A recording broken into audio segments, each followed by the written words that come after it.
Welcome to the Toffee Blues, your source for all things Everton, and welcome to another Opposition View show where we are looking ahead to our next game, an away game at Old Trafford against Manchester United. And with that in mind, today we are speaking to Man United fan Jay Motty, who you can see regularly on the FullTimeDEVILS YouTube channel, so be sure to check that out. First of all, Jay, how are you doing, mate? I'm all right, man. I'm still basking in the glow of a Derby Day win, so it's all good from my end, yeah. That's very good from your end. I mean, I'd love to know what one of those feel like, to be honest, mate. But yeah, it's always good to get a win over the rivals. I mean, let's hope it's not another 10 years till the next one for us. But as always, we'll get right onto the questions. We'll start with your recent form. Man United, like you say, you've seen a bit of a resurgence in recent weeks. Wins over Spurs and, of course, the noisy neighbours, Manchester City, last weekend. That win's taken you back up to 5th in the league, which is higher than you were in the league this time last year when you sacked Mourinho. So what have you made of the season so far? An improvement or still falling short? It's been a bit of a patchy season, to say the least. I mean, the frustrating thing with United this season has been against the big teams, we've turned up. And if you look at our results against the top six, we're the only team, as I'm sure you'll know, to take points off Liverpool. We've beaten Spurs, we've beaten Chelsea, we've beaten Leicester. We drew with Arsenal, although you could argue they're not really a top team anymore. We've beaten City. And yet we've been beaten off Bournemouth, beaten off Newcastle, beaten off Crystal Palace at home. Drawn with Wolves, drawn with Southampton. It's drawn with Sheffield United. We haven't really been able to handle the lesser teams, with all due respect to them. We seem to come up short when teams aren't attacking us. When we're against the big teams and they're coming at us, we're quite good at soaking up pressure and getting a result. But when it's at, we're going to smaller clubs, or we're the ones who are attacking, we're just not doing it. We're not performing the way we should be. And we have been hurt by injuries as well. We missed Anthony Martial for a good 2 months. We've missed Paul Pogba since, I think, September, who's a massive player for us. So that hasn't helped. But I think on the back of these 2 victories, back-to-back victories, which we've not had since March in the Premier League, we can hopefully get some momentum going, build something now, because Ollie's been under a little bit of pressure, and it doesn't help when you've got Maurizio Pochettino, who's available. And I think a lot of people have been thinking maybe Ollie's a bit out of his depth, because when you look at our record towards the end of last season, which I think we lost 10 of the last 13 games or something silly, it wasn't great. This season, we haven't had a great start, to be honest with you. So people are looking at Ollie. Some people are doubting him. I'm not really one of them. I think he needs at least the end of the season. So it has been a bit up and down. I'm just hoping, as I said, we can build on this. 2 big wins. Everton, you've got a bit of a bump already with Duncan Ferguson coming in, and we know what that's like as United fans, to have an ex-player who's revered come in, take over for a manager who was all at sea and who'd upset everyone, and get that bump. I'm just hoping that bump for you only lasts the 1 game, and that we can do the business against you at Old Trafford. Well, it's funny you should say that, because I think we're going to go into a lot of depth about that during this show. The next question I was going to ask you was, Everton dispensed with their manager, of course, Marco Silva, after a poor start last week. We followed suit with the likes of Spurs and Arsenal, like you mentioned, with Pochettino and Unai Emery in doing so. Given that managerial merry-go-round between a number of big clubs recently, are you surprised Man United have stuck with Ole Solskjaer and maybe not twisted? I think when you look at Ole and what he's trying to do, the thing you've got to remember as well is Ole flattered to deceive a little bit. He was his own worst enemy in a sense, because when he took over, he exceeded expectations straight away. When he took over, I think, forgive me if I'm wrong, I think we were 10 points off the top 4. And everyone was like, we ain't getting top 4. This ain't happening. It's been a bit of a shambles in the league this season, very up and down, not really happening. And then he won something like 12 out of 13 games. He broke the record. He broke Fergie's record, so Alex Fergie's record of consecutive away wins. We had that magnificent night in Paris, became the first Champions League club to lose the first leg 2-0 at home and go through in the knockout stages. So then everyone starts thinking, we can get top 4. We went to Spurs and beat them at Wembley. You're probably even thinking of a title race the year after. Yeah, no, you're right. We were thinking, some of us were saying, we can get 3rd. We can actually get 3rd here. We're flying, and then we can build on it. And then the wheels came off massively. Now, Ollie would argue that he didn't have some of the players ran out of steam. We picked up a couple of injuries, and that affected us. And I get it. I don't know if you watched the game between United and Liverpool. We literally had Marcus Rashford hobbling around because we used all our subs in the first half for injuries. It was shocking. And then he said, I need a pre-season with these players. I picked them up halfway through the season. They weren't fit enough to carry out what I was trying to do throughout the season. So I need a pre-season with them. He's had a pre-season. He's brought in 2 defenders, which we needed strengthening defence in Harry Maguire and Wan-Bissaka. And he's brought in a bit of a gem in Dan James. So he's been able to make some signings. He's also got rid of a few players. Alexis Sanchez, Chris Smalling, Romelu Lukaku, of course. So he's beginning to shape this team into his own sort of team rather than a Jose Mourinho team. So he does need a little bit of patience because you can see what he's trying to do. And I think the big thing in the plus column for Ole is he's giving youngsters a chance. Now, Jose, when he said, I'm going to give youngsters a chance when he arrived, I don't think anyone really expected him to. And in many ways, he didn't. He just played Marcus Rashford, who was a first-teamer anyway. And that was his sort of get-out-of-jail-free card. I'm playing a 21-year-old lad who's come through the academy, so I'm giving youth a chance. But Ole has given youngsters a chance. You know, he took a complete youth team, academy team almost, to Astana in the Europa League. Brandon Williams has had Premier League games. Mason Greenwood has had Premier League games. We've seen the likes of Chong, Gomez, James Garner, Dylan Levitt getting chances in the first team. So Ollie's trying to build something long-term as well. So he's brought in his signings, he's got rid of some of the players he didn't want, and he's giving some of the youngsters a chance. So in that sense, you can sort of understand the board saying, right, let's not panic. He's doing something a bit more long-term. Let's give him a chance. And don't forget as well, with Ollie, he's always going to have a massive core support at United of the fans who back him because he's only going to Solskjaer. Won't last forever, and there's already a lot of fans who are sort of doubting him a little bit, but he's always going to retain that little bit more respect than perhaps another manager would have done because he's such a legendary player at this football club.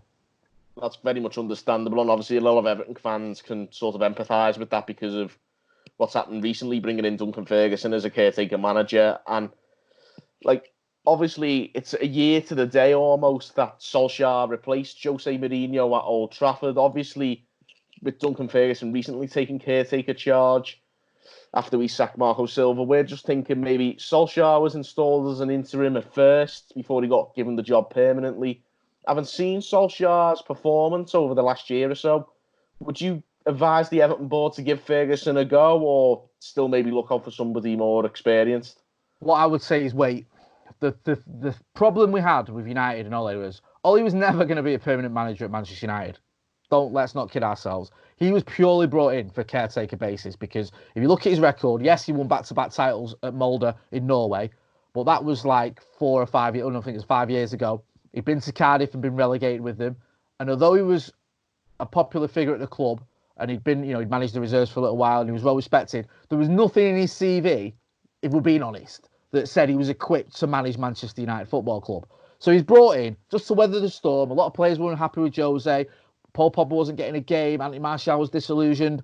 Ole comes in and he brings the team together. We start playing attacking football. The first game is Cardiff away. We win 5-1. We'd not scored 5 goals since Sir Alex Ferguson's last game. So already he's on to a winner. And what happened was he just kept winning. And it became almost, after Paris, everyone was saying, give the guy the job permanently. And then the sort of odd thing was about it, we actually lost the next 2 games before he got appointed. We lost at Wolves. I think we got knocked out of the FA Cup at Wolves, and we lost at the league in the league against Arsenal. Now, had we won against Arsenal, I think we were either 4th or we would have stayed 4th or would have become 4th. And obviously, we would have beat Wolves. I think we would have been in the quarters of the semis, I think, of the FA Cup. Yeah. But we lost those 2 games. Now you think, all right, it's a blip. Bit knackered after Paris. We'd left a lot on the pitch. We get it. A couple of injuries.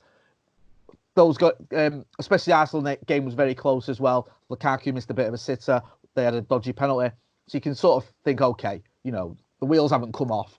It makes sense. But it just would have made sense to wait till the end of the season. And I think had they waited till the end of the season, I don't think the board would have given Ole the job because the wheels sort of came off massively towards the end of the season. But they did. And I think, as I said earlier, he's got to be given a bit of time to do what he's doing. But I would definitely say there's no rush here with Duncan Ferguson. You've had 1 game. Now, a manager can come in like Ferguson, like Ole did, and get a tune out of the players just by not being the previous manager, if that makes sense. By coming in, not being Marco Silva or being Jose Mourinho, just being different, being someone else, giving them right, this is a clean slate. Change of scenery. You're all fed up. Don't worry, a new manager comes in. He's got the respect of everyone anyway, just a bit of respect because of who he is. It's identical. The players there, they might not know much about him, but they'll know he's a big figure at this club, so we respect him. Comes in, he says, right, forget about what's happening with Marco Silva. He also, a bit like Ole, he knows some of the players, I believe. Believe in Ferguson's case, does he know some of the younger players? He's worked with them in the past and he's been around them in the past. he was working with some youth players in the past, Yeah. but he's been a first team coach for a long time Right. now. But he has worked Sorry. closely. Yeah. He's Sorry. worked quite closely though with the likes of Dominic Calvert-Lewin and a few of the other young strikers, maybe Moise Keane as well, who hasn't settled in as well as we would have liked him to. But perhaps having that sort of striker as the pivotal figure now maybe could help these strikers to kick on. There's so many parallels between Duncan Ferguson at Everton and Ole Gunnar Solskjaer at United. It's unreal. Both strikers, both respected, both offer something as a coach, not just a manager, that can help a striker. Ollie's talked about it, trying to help Marcus Rashford, trying to help Anthony Martial, and you can imagine Ferguson, you just described it. Certainly Greenwood. Yeah. And I'm not, if you're Mason Greenwood and you're hearing someone like Ole Gunnar Solskjaer giving you advice, you'd respect that. You'll listen to that, yeah. Yeah.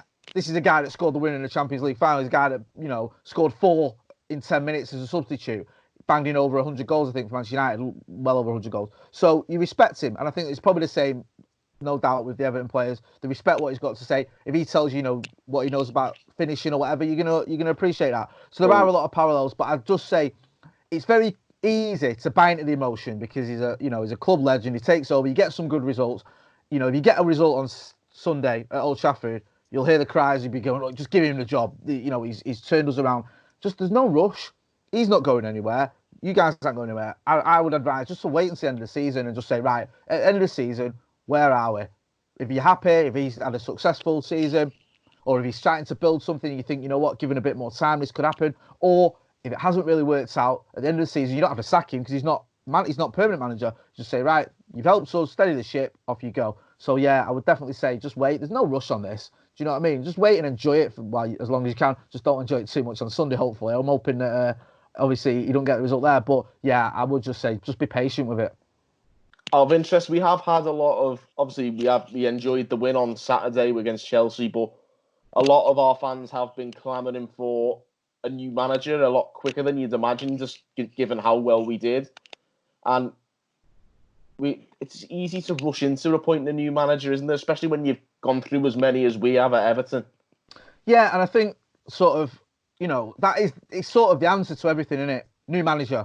We can't go and buy a load of new players. We can't, change anything else. It's just get a new manager in. That's the quick fix. And what I always note with Everton as well, I mean, obviously you'll know this a lot better than me, you always seem to go from almost one extreme to the other with your managers. You go from a sort of Martinez to Allardyce to Martinez to it's like you go from a cosmopolitan continental type manager to a old school lumpy 4-4-2. Yeah. So for the players that must be quite difficult because there's almost a little bit of. I mean, United have been not shocking, but a bit scattergun, should we say, with our managerial approach. But Van Gaal to Mourinho isn't that different. It's not a massive culture change. Whereas going from someone like Allardyce to Silva, it is a big change. So yeah, it's the obvious quick fix is get a manager in, get him in now. But you're in a pretty much a no-lose situation here because you've got a man that everyone respects. If it doesn't work out, okay, he's only the caretaker. If it does work out, everyone's happy. You've got a club legend managing your club. It doesn't get much better than that. So yeah, I think changing the manager permanently is something that a lot of chairmen do, a lot of owners do, but I just wait. I mean, we had Ryan Giggs in for 4 games, and after the first game, honestly, I almost forgot. We beat Hull 4-1, and everyone was saying, this is after Moyes as well, who was a disaster at United, he was. And everyone was automatically saying, give it Giggs. After the first game, oh yeah, he could be the permanent manager. And we just hang on a minute. And by the end of the season, I think his record was, out of the 4 games, he'd won 2, lost 1 and drawn 1, so it was okay. But it wasn't quite ready to be manager of Manchester United. But he did a little job of just sort of, restoring a little bit of pride. So yeah, he's got Wales to the Euros now, hasn't he? So exactly. He's and doing you know okay. what? I would love Ryan Giggs to go and have a successful time with Wales, and then maybe either go to another club and have some success, or come in as a Manchester United coach and become a manager that way. I wouldn't like to see him thrown in because the one thing you've got to remember as well with this as well, and we experienced it towards the end of last season. There's nothing worse, and parts of this season as well, than seeing a club legend struggling as a manager. Yeah. And there are fans out there that will turn on him very quickly, and it's nothing worse because you respect him, you love him, you remember what he's done for the club, and then you're seeing him struggling, you're seeing fans turning on him, and it's a pretty horrible feeling. So yeah, I just say like I said earlier, just wait on that one.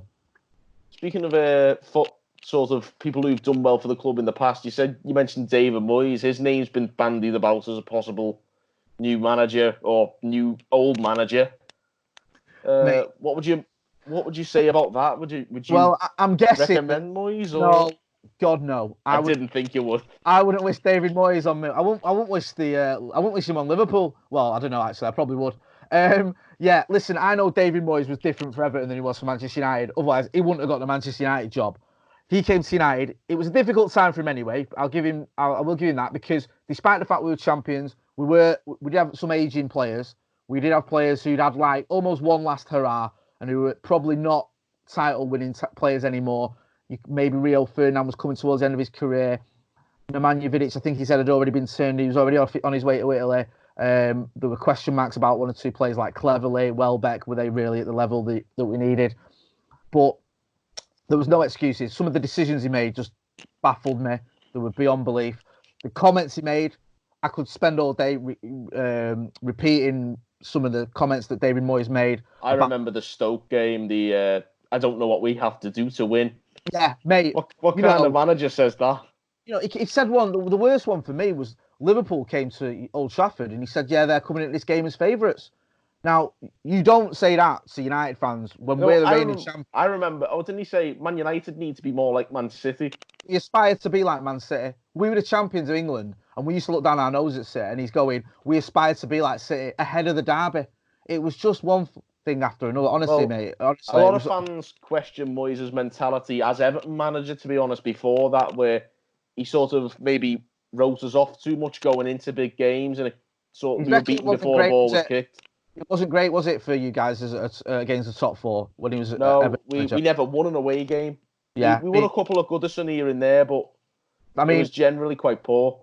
That was, if you're going to be a manager at a club for 10 years and not to win one away game against the top four, the warning signs should have been there for United. I think it was very much sort of Sir Alex Ferguson. They liked the longevity of it. He'd been at Everton for 10 years, been in the Premier League for 10 years. There's a Scottish connection. They got on well, and I felt he thought it would be an easy transition. I think the thing that sort of hamstrung Moyes a little bit was he made a fatal error in getting rid of the coaching staff. He should never have got rid of Rennie Merlenstein, Mike Phelan, and the other coaches, and bring in the likes of Jimmy Lumsden and Steve Round, who weren't respected by the players, didn't know Manchester United, and were coming from a completely different school of thought than the previous coaches. And also, he wasn't helped with David Gill leaving. David Gill was a chief executive who got deals done. Brilliant, got it done. Nice. He brought in Woodward. Woodward came in, and it was a farce. That summer. If you ask me, I think Woodward still is a farce. No, mate, you absolutely get no arguments there. I think the man's an absolute joke, and he's dragging my club into all sorts of. How is he still in that role? Out of interest from makes money for the club, makes money for the owners. If you look at our turnover, even though on the pitch we've gone backwards, the sponsorship deals, the revenue, it's gone up, and that's what the Glazers care about. They don't mind if we're not in the Champions League as long as we're still turning profits, and he's done that. So and that's what a chief executive in most businesses is designed to do. But this is a football club first, then a business second. Exactly. He's a football. You've hit the nail on the head. And I also think that you can have your cake and eat it. And I think you can have a successful team that makes more money because it's a successful team. And I think if you use that, then that's what Man United used to do under the likes of Edwards in the early 2000s. Yeah, you spend, you go out and you break the bank and spend money on someone like Dwight York or Rio Ferdinand or Wayne Rooney, who are all record transfers, and every single one of those players has repaid you tenfold in terms of what they've won, what they've brought to the club, how they've increased the club's stature. If you cut corners, or if you just invest in players you don't really need, but you think they're going to sell you some shirts, you're on a hiding to nothing, and that's been the problem. We've wasted money. People go, well, United have spent money. United have spent a lot of money, which we have, but there's been no sort of forethought ahead of that. There's been no planning. There's been no strategy. You look at, and it pains me to say it, and you probably won't hear it, but it's true. You look at that mob down the road, Liverpool. There's a strategy there. There is. When they buy players, they buy a player because they know they need him. They bought Mo Salah because he fits in with Klopp's style. They bought Van Dijk because they needed a defender. They needed a keeper. They get Alisson. They didn't go out and go, well, Alexis Sanchez is available. We don't need him, but let's get him anyway. They didn't go, Di Maria's a great, he'd be a good number 7. He'll sell us a load of shirts. Let's break the bank for him. That was it. Well, that was it with Everton as well. We've been doing the same. Let's bring Wayne Rooney back. He'll sell shirts. You guys will be also familiar with this one as well. We rumours today about Everton going in for Ibrahimovic. Yeah, listen, I love Zlatan, but there was talk of us going back in for him. Towards the end of he got an injury, so the second season at United was a bit of a write-off. He wasn't fit. But towards the end of his first season before his injury, you could see he was a little bit off the pace at times. You could see the years were sort of for Premier League. Yeah, I loved him anyway, but I would love to have had Zlatan 5 years earlier. Absolutely loved it, but I wouldn't have him back now. Not in a million years. And I think if you got him at Everton, I think you might get 4 or 5 goals out of him. But is that enough? Really, for a striker at a team that's got aspirations of the top 4 or whatever? No, it's not. So I wouldn't say so, but at the same time, I do think that he's still a better finisher than anything we've got right now, because we've got some terrible strikers at Everton. I always look at Everton. I always think there's a lack of similar firepower, lack of strategy there with some of the signings. You seem to buy players that are, attack minded or whatever, but aren't out and out strikers. I don't think you've replaced Romelu Lukaku, if I'm honest. You probably know that better than anyone. So, yeah, it does seem like, you have got some quality throughout your team, but you need someone who can bang it in. You need someone who can put the ball in the net. And strikers that get you sort of, 6 or 7 goals a season, they're no good to man, no beast. You need someone who's going to get you at least sort of 15, 16. I mean, we've been critical as fans. Well, some people have been critical of our strikers in the sense that up until this season anyway, Andy Martial and Marcus Rashford have always been around the 11, 12, 13 goal mark, which for Manchester United probably isn't enough. But I've always said the young strikers, the young attackers, Marcus Rashford isn't really a striker, he's sort of an inside left. They will kick on and they're doing that. So yeah, I think you do need that guy who can lead the line and bang him in, and it's not Zlatan. In fairness, I think Dominic Calvert-Lewin really has kicked on this season. He's on about 8 or 9 already this season, which is already better than anything he's served up the years before that. Yeah, he might be doing similar to Marcus Rashford, because I think Marcus Rashford's I think he's equalled his season's best already, and we've got a good 6 months or 5 months left of the season. So yeah, it might be one of those. He might be the answer. I'll be honest, I've not seen a lot of him, but he's certainly a player that yourself and other Everton fans rate. So yeah, how old is he? Young lad, is he? He's 22 now, I think. That's the same age as Marcus Rashford. That seems to be that's an age as well. A lot of strikers kick on. Don't forget, Harry Kane was 23 when he first made his big breakthrough. I think Jamie Vardy was working on a building site when he was 22. He was like, most likely. It's that sort of age where a lot of strikers do kick on. So hopefully for you guys, he will. I hope he doesn't do it on Sunday. Well, as I mentioned earlier, United's good results have taken you up to 5th. You're now just 5 points off Chelsea and 4th, who we incidentally beat last weekend. Do you fancy your chances of getting into the Champions League places after your good run of form, or you're not getting too far ahead of yourselves? We've been here before, mate. We were here last season, and I allowed myself to get giddy. I did. I got carried away. I think the game against Spurs that I mentioned earlier at Wembley was a real turning point for a lot of fans. We thought, this is it. We're going to do this. To go to Spurs and beat them, we thought, right, top 4, here we come. And then the wheels came off pretty rapidly. It's a long season. Although we're missing Pogba, if we get one or 2 injuries to certain players, we're in trouble. If anything happens to Anthony Martial, we're not the same type of team. McTominay as well. I know that might sound crackers to a few fans, but no, I really rate McTominay. Me, I think he's a great player. Yeah, he's very, very important to us, pivotal in our system. So I think if we lose 1 or 2 players, the cracks start to appear, and we haven't got the real strength in depth in this squad to lose 1 or 2 players. Well, in the past at United, when we were under Fergie, we could lose. If Paul Scholes got injured, Nicky Butt would come in, or if Andy Cole got injured, Teddy Sheringham would come in. We had strength in depth. We haven't got that anymore, really. Well, we haven't got it either. I think that's been a real issue for us. We've had a couple of terrible injuries this season. Andre Gomez, obviously the most notable one with the broken ankle, but Jean-Philippe Baman was signed to replace Idrissa Gana Gueye after he left, and he got injured after 2 games. That's It's just rotten luck, you know. We've that's it. had a couple of little niggling injuries everywhere across the field, and we've got a real crisis in centre mid at the moment. So if you're looking for a place to target, maybe if from a tactical perspective, maybe the midfield might be your go-to thing. Yeah, I mean, I don't know if Pogba's back, that would be an option, but I don't think he is. I'm not sure. It seems to be dragging on a little bit. I think your midfield is probably a bit more quite depleted, like ours is. So, like you say, it could be a very interesting battle in the middle of the park. Absolutely. We speak about your strength and depth and your squad. If you could have one Everton player from this squad to your current team, who would you go with? That is a very, very good question. There was talk of us being linked with Richarlison, and he's a good player. I don't know if he's a top 4 player, if I'm being honest. He's a handful. And I feel like Richarlison's very similar to Marcus Rashford in a way. Yeah, I think I personally don't think he's as good as Marcus Rashford. You may disagree. I think he'd be a good player to have for us as a different option, maybe. I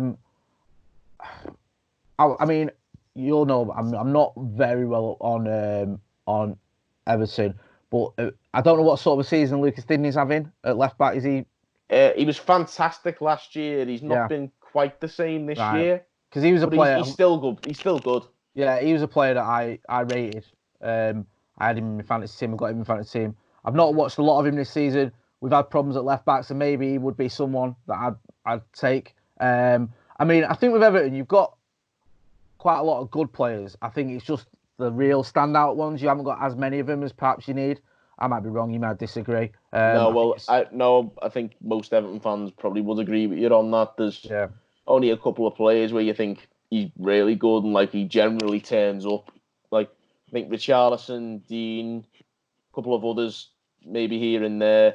Even a couple of the ones who were maybe considered like that last season have dropped off a bit. Jordan Pickford's not having a great season in goal.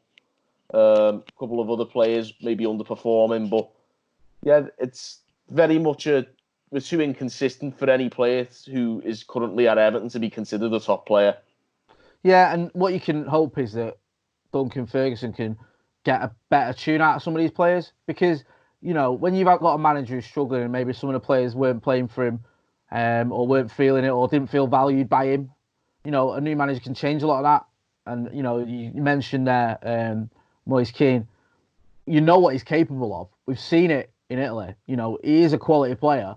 And if he's feeling loved, and if he's feeling wanted, and if he's feeling like the team, is playing to his strengths, because forgive me if I'm wrong, but I think he's been played out on the wing at points, hasn't he, at one point, and he's not. He's not been used anywhere near enough. Yeah, I know we're trying to bed him in, and he's only just come to the Premier League, and he's only 19. But you know, we spent 35 million on him.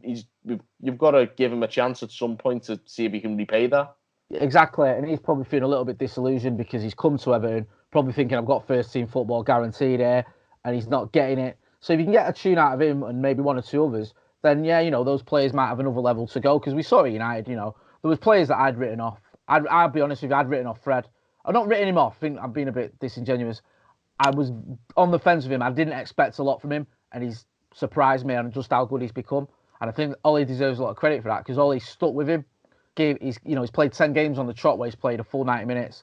Ollie believed in him, stuck with him, and now he's beginning to see it. McTominay's another one. We mentioned him earlier. A lot of fans I knew didn't think Scott McTominay was at the very top level, and he's getting there. And again, Ollie's shown faith in him and believed in him.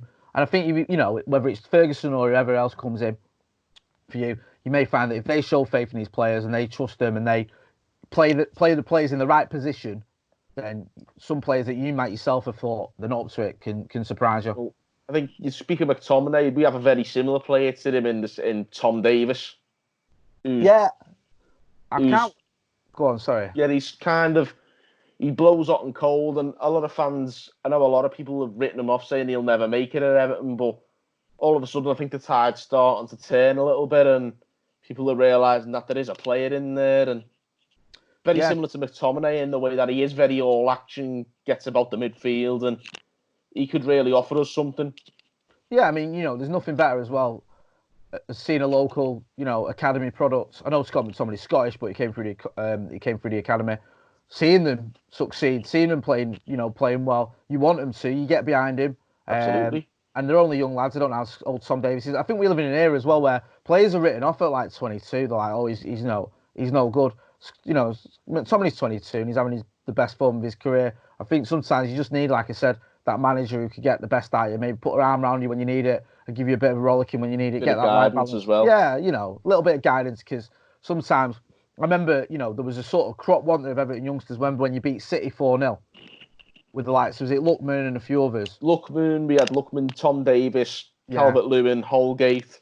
Yeah, everyone was like, "Oh my God, these are like, you know, these are amazing. This is like the you know, the future England team or whatever," because of that result. And then, you know, sometimes, I'm not saying they all flat to deceive, but sometimes you're coming in at such a high, it's difficult to maintain that. And then people. Well, that was a big issue for a number of those players, particularly Davis and also Ademola Lookman, who we've actually sold him now.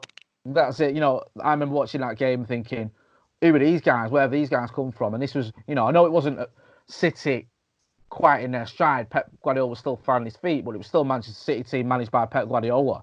And, you know, you demolished him with a load of, you know, a team made up half of kids. So, yeah, it was impressive. But I've seen it before. I've seen it before with United, youngsters who come in and, you know, not everyone makes it. But I think at least with Ferguson, you've got a manager that knows these players as well. Definitely. Speaking of knowing the players and sort of knowing your best team, what sort of team can we expect from Man United this weekend? Obviously, you say it's a bit depleted, but what would you reckon you're going to go with? I think the only question mark is if Paul Pogba's back. If not, I'd be very surprised if Ollie changes it from the team that got a result at City. Well, you're beating City and Spurs. I can't see why you'd want to change a winning team. I think that, you know, Jesse Lingard's played had two of his best games in a long time in that number 10 role. Marcus Rashford's on fire down the left hand side.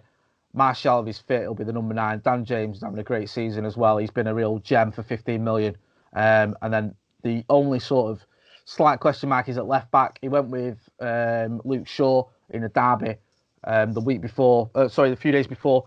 Against Spurs, he went with Young, but it's sort of, you know, Ashley Young can't play 2 games in 4 days. Many people argue he can't play 2 games in 4 months, to be honest with you. I think he's on his way out. But I think the only question mark he might have is who he goes with at left back. He might give Brandon Williams a go. He might stick with Luke Shaw, and whether Pogba comes back. But yeah, if you look at that team that played City, I think it's going to be pretty much the same. Fair play. So what do you reckon they're going to be the outcome? What score? If we can build on the last 2 results, then, you know, I would fancy United because we're beating Spurs, beating City, a little bit of momentum going. But if Everton, if you guys shut up shop and sit back, we often have struggle against teams like that. It's teams that come at us we sort of shine against. So I'm not just saying this because I'm on an Everton podcast, but I do actually think it might end up being 1-1. I was going to go with 2-2. Yeah. I think it'd be a bit more end to end, to be honest. Yeah. I'd like to think it would be. I think we put on a good show, but we'll have to wait and see. You know, to be fair, done for Ferguson, he's got nothing to lose. I don't think anyone's going to go mad if he loses at Old Trafford. I know this isn't a vintage United team, but, you know, we've just beaten City, beaten Spurs. He's his second game in a job. I don't think anyone will go, what's he doing if he loses that game? So he could go for it. And if he gets the result, everyone's going to be, you know, more than made up for him. So, yeah. Absolutely, yeah. I hope you do go for it because we tend to do better when teams go for it. Well, there you go. Park the bus then. Yeah. Finally, we always end on a bit of a light note. What would you say your favourite film is and why? My favourite curveball for you. Yeah, I wasn't expecting that, but I'm glad you asked. My favourite film it's a toss-up, right? I've got 2, and I can't really make my mind up, so forgive me for this. It's The Big Lebowski and Dead Men's Shoes.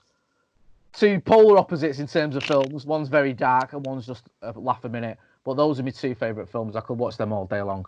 Cracking. Especially vouch for The Big Lebowski. That's a great film, that. Yeah, definitely. Yeah, but it's a really interesting shout, and to be honest, it's been a brilliant show just to be able to speak to you. And like you say, we get loads of great people on these shows. We've been really knowledgeable, and obviously, I think you say there's so many parallels between us and you guys at the moment with the way things have been going. So obviously, we've sort of been able to share a lot of perspectives on things. It's been a brilliant show, and I think there's a lot. There's a big parallel as well in that we both might be emigrating in May if things go the way they're going, mate.